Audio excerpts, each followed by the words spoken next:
နာကိုယ်မှာကျသွားတဲ့အစီတွေကဘယ်ကိုရောက်သွားလဲဆိုတာကိုစဉ်းစားဘူးလားအစီ10ပေါင်ကျသွားတဲ့ထားပါတော့အဲ့ဒီ10ပေါင်စာအလေးချိန်ကြီးဘယ်ကိုရောက်သွားလဲလေထဲကိုအငွေ့ပြန်သွားတာလားဒါမှမဟုတ်ရင်ဒီတိုင်းပဲသူ့အတူပျောက်သွားတာကျောင်းလုံးကလည်းသင်ခဲ့ရတယ် matter cannot be created nor destroyed ဆိုတော့ရာဝတ္ထုကြီးတစ်ခုကဒီတိုင်းပဲဘာမှမရှိပဲပျောက်ကွယ်သွားလို့မရဘူးဒါပေမဲ့နောက်ထပ်အရာဝတ္ထုတစ်ခုကိုတော့ပုံသဏ္ဍာန်ပြောင်းသွားလို့ရတယ်အဲ့တော့ပေါင်20ကျသွားတယ်လို့30ကျသွားတယ်လို့40ကျသွားတယ်ဒီ mass ကြီးကဘာဖြစ်သွားတာလဲ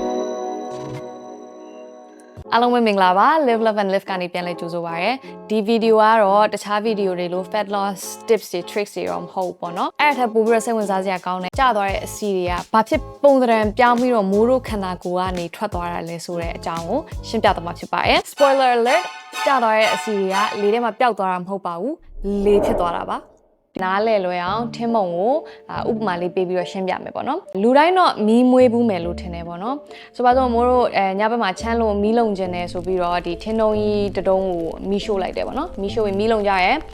မနက်ရောက်တဲ့ချိန်မှာသွားကြည့်တဲ့ချိန်ကြလို့ရှင်အဲ့ထင်းကပြာပဲရှိတော့မယ်ပေါ့နော်အဲ့တော့လူတိုင်းကတော့ဒီထင်းတုံးကြီးကပြာဖြစ်သွားတယ်ဆိုတာကိုနားလဲပြီးသားဒါပေမဲ့ဒီထင်းတုံးကြီးရဲ့ weight ဒီထင်းတုံးကြီးရဲ့အလေးချိန်ကဘာဖြစ်ပြောင်းလဲသွားလဲထင်းနှုံးကြီးကိုမီးရှို့လိုက်တဲ့အခါမှာမီးကဒီထင်းရဲ့ molecular bond ကိုဖြိုခွဲလိုက်တဲ့ energy ထွက်လာတယ်အဲ့ဒီ energy ကိုအပူနဲ့အလင်းအနေနဲ့မြင်ရတယ်ထင်းရဲ့ drug to ဒီထင်းရဲ့ mass ကတော့ပြာနဲ့မီးကိုငွေတနည်းအားဖြင့်ပြောရမယ်ဆိုလို့ရှိရင်ကာဗွန်ဒိုင်အောက်ဆိုက်နဲ့ရေငွေဖြစ်နေဒီလေထုတဲကိုရောက်သွားတယ်ပေါ့နော်မိုးတို့ခန္ဓာကိုယ်မှာအဆီလောင်တဲ့ process ကလည်းအဲ့လိုပဲခန္ဓာကိုယ်က energy အတွက်အဆီကိုလောင်ကျွမ်းတဲ့အခါမှာ molecule bond တွေကိုဖြိုခွဲရတယ်အဲ့ဒီမှာ waste product အနေနဲ့ကာဗွန်ဒိုင်အောက်ဆိုက်ထွက်တယ်